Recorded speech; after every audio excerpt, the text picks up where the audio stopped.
Tapi ulo salam mulya. Nun sewu, Mbah. Saya ingin menanyakan mengapa bangsa kita akhir-akhir ini sering dilanda musibah. Kemarin di beberapa wilayah terjadi gempa bumi, kemudian banjir, dan sekarang ini muncul aneh lagi, terjadi wabah, pandemi, virus corona. Mengapa hal itu bisa terjadi, Mbak? Wong wilahing jati nukuni hajat-hajat leluhur Nusantara tabe urut salam mulia. Terkutuk dan hancurnya suatu bangsa itu, suatu kaum itu apabila sudah bermegah-megahan. Terkutuk dan hancurnya suatu bangsa itu atau suatu kaum apabila sudah bermegah-megahan. Jadi tidak bisa terbantah, oleh siapapun nggak bisa terbantah. Artinya dengan pandangan saya sebagai kaum hadi, itu jelas dari segi keimanan. Tidak bisa hal ini diatasi dari segi logika saja, dari segi medis saja, dari segi biologi saja. Ilmunya manusia itu sangat terbatas, dan manusia itu harus berani mengatakan, katakanlah, hai manusia, dirimu tidak mungkin akan mampu mengatasi hidupmu. Nah, ini sebenarnya harus bisa mengambil hikmah dari semua ini. Nah, hikmah yang termaksud, kita harus tahu sebab-musababnya, terus akibatnya, terus solusinya, kan seperti itu. Jadi ketika sebuah bangsa telah melalaikan kepada dirinya, melalaikan kepada amanatnya, bangsa, manusia terus berbangsa, bernegara, kan seperti itu. Nah, ketika sudah lalai dengan amanatnya, ketika sudah lalai dengan tujuan awalnya manusia kan memenuhi kebutuhan hidup. Kalau istilah saya, hidup itu terbagi menjadi 3. Ada hidup itu secara privasi, secara pribadinya sendiri-sendiri, dimana hidup itu raga, ketempatan sukma, terus ini sebenarnya nggak neko-neko hidup ini. Nah, terus penghidupan itu adalah sandang, pangan, perumahan, itu penghidupan. Nah, terus kehidupan ini adalah interaksi sosial.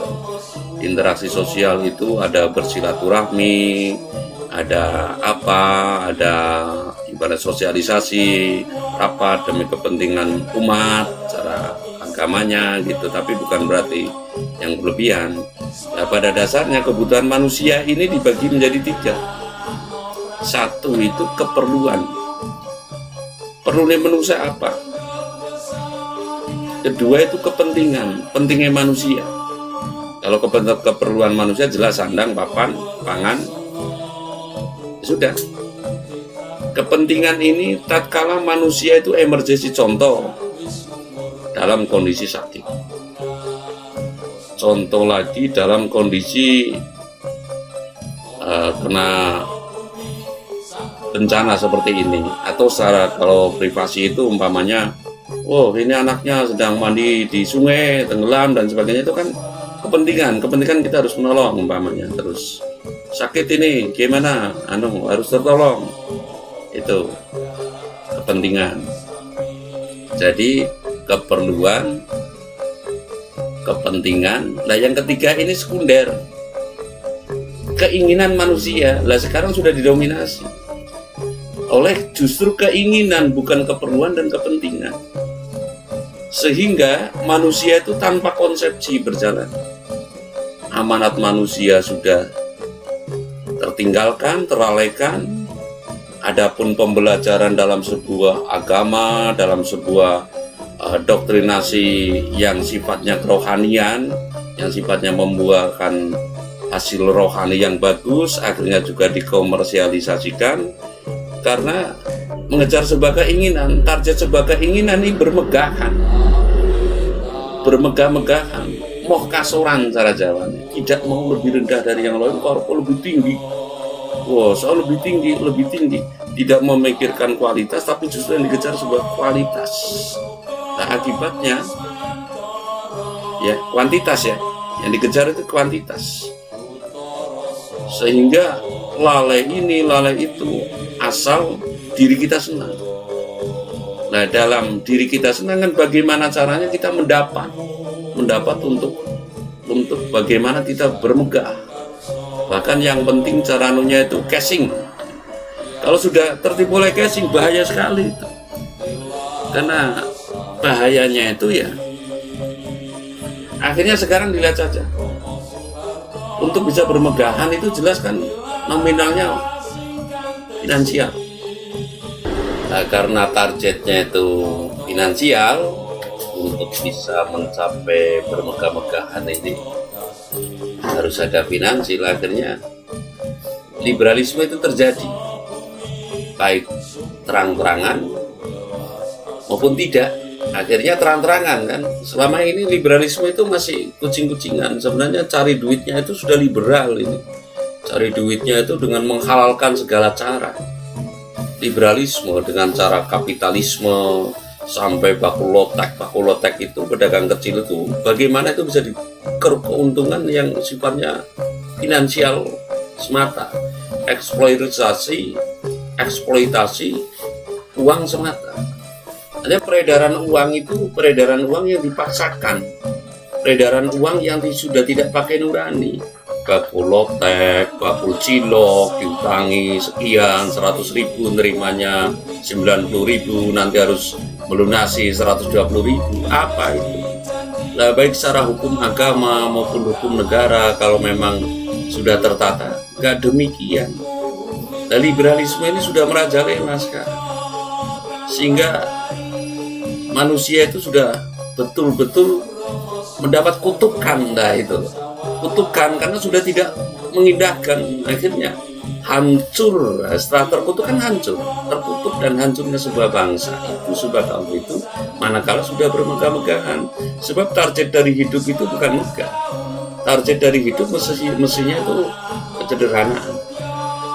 kecederhanaan, toleransi. Nggak ada instruksi dari Allah, hei bermegah-megahanlah kamu, gitu loh. Bahkan kan ada surat At-Takasur kalau nggak salah, kalau dalam sebuah kitab suci itu, yang melarang manusia bermegah-megahan jikalau engkau mengetahui. Lah, ini sudah lalai ini.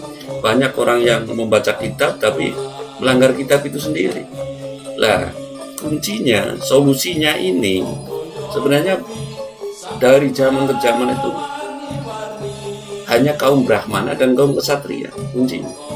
Kalau sekarang itu ya ulama dan umaro. Nah, sekarang kan sudah nggak ada Brahmana, adanya jelas ulama, konsorsium ulama, jadinya hanya fatwa-fatwa saja. Sejatinya ulama itu harus mentarget, artinya betul-betul bisa mengayomi, bisa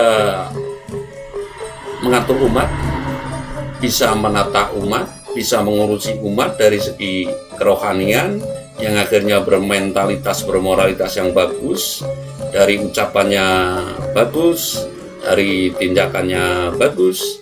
Tapi dalam kondisi seperti ini corona, saya belum pernah mendengar, satu pun saya belum pernah mendengar, baik dari ulama maupun umaro, baik yang di sana itu katanya Vatikan atau yang di Saudi Arabia, mari kita bersama-sama, kita introspeksi diri, di mana dosa kita, karena dia sudah merasa benar dengan keinginannya mengejar sebuah target.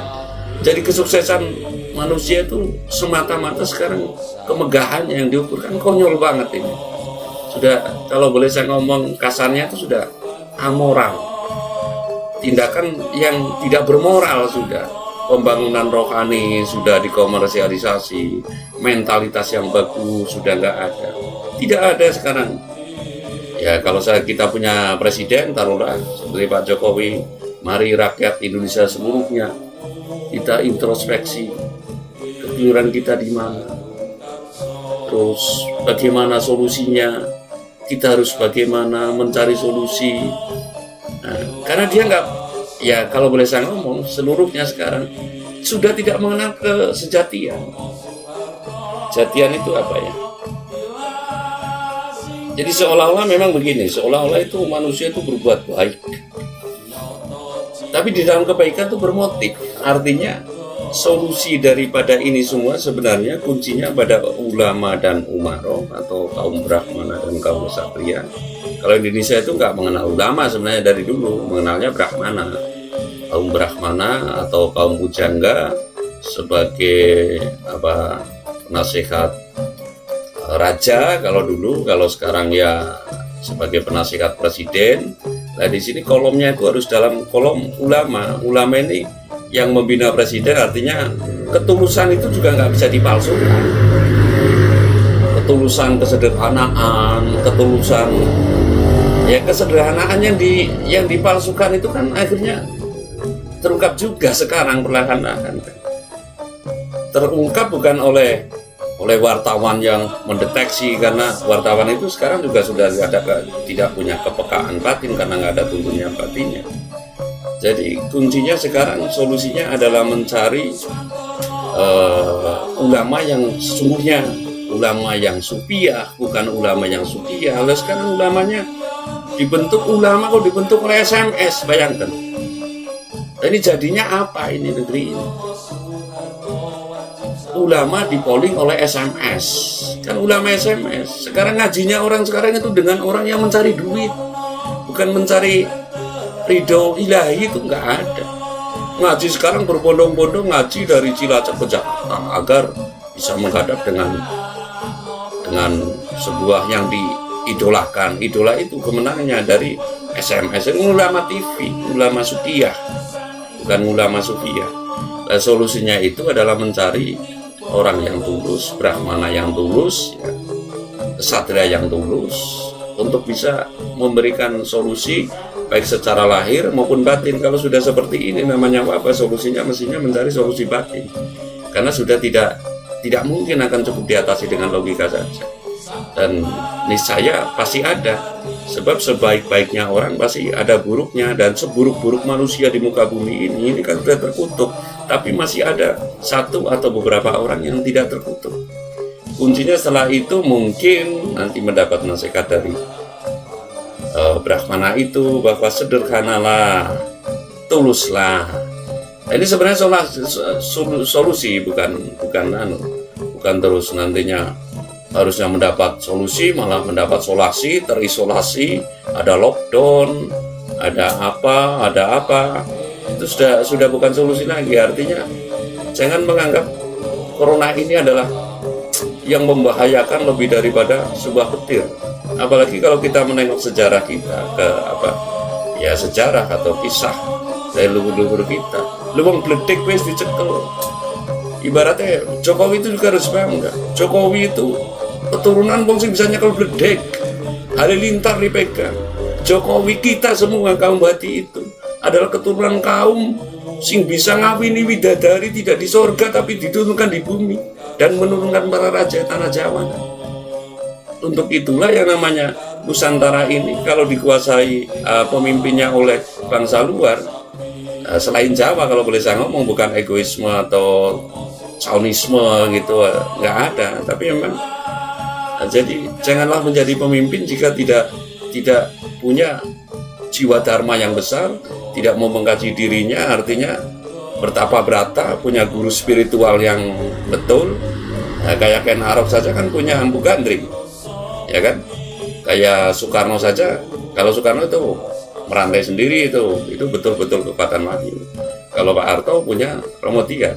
Tapi kalau ini sudah semau gue, taruhlah. Jadi bangsa ini bangsa yang berbudaya adiluhung. Itu bukan hanya sekedar budaya, peradaban dunia ini sekarang kan konyol juga, kemana itu kan. artinya harus berkiblat kepada budaya yang adiluhung, sekarang sudah kehilangan kiblat juga. Tidak lain dan tidak bukan dalam urusan ini, jadi hancurnya suatu bangsa itu karena terkutuk lalu dihancurkan. Karena mengapa terkutuk dan dihancurkan? Karena suka bermegah-megahan. Nah, solusinya adalah mencari penasehat yang tulus, mencari kesatria yang tulus. Nah, nanti sederhana saja lah. Kalau tidak ya tidak bisa mencari ya konsepnya sederhana saja lah. Hidup sederhana dengan ketulusan yang setulus-tulusnya, yang tidak ada lebih tulus lagi, sebab ketulusan ini nggak bisa dipalsukan, baik oleh itu ulama, nggak bisa dilipstik. Artinya ketulusan itu nggak bisa dilipstik, sehingga jika tidak kembali kepada titik itu, nonsen manusia akan mendapat pengayoman, mendapat ridho ilahi.